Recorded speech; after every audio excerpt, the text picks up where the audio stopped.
if you want to update the state, you need to have a delta to be passed on, right? And so in our counter button click handler,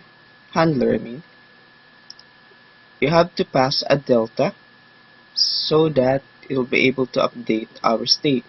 So actually this line, don't need that anymore. So we can just put a comment on, or make it as a comment. And then let's type var delta with the data type object, and then equals to an empty object. That's it. And let's have our delta have a property of wave state, just a small one, small letter wave state, and equals to a string, a number that is converted to a string. Okay, and let's call the wave, and let's submit that delta we have. So submit delta, and then of course the delta object we declared, and that's it, and semicolon. And so say the same also with the reset button, so it will be able to pass a delta, so that if you click the reset button, the number will back to 0.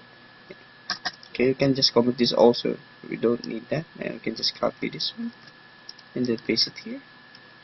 Okay, so after that, gonna go here. So in every delta to be passed on, we're gonna call the state exchange, or the set state callback, right? And it's gonna call the function state exchange.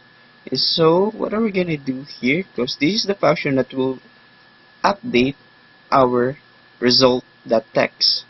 Okay, so we're just gonna create a variable here, variable, and wave with a capital S state with a data type of string, and then let's equal to the wave that get state. Here get state dot get string value. That's why you know why we have a property of wave state for our delta as a string. Okay, so and what are we gonna put here is actually the property of delta that we made or we created. It's actually the wave state. So we're just gonna put the wave state there in a string manner, and that's it. And then semicolon. So that is actually the wave state property of the delta that we did created.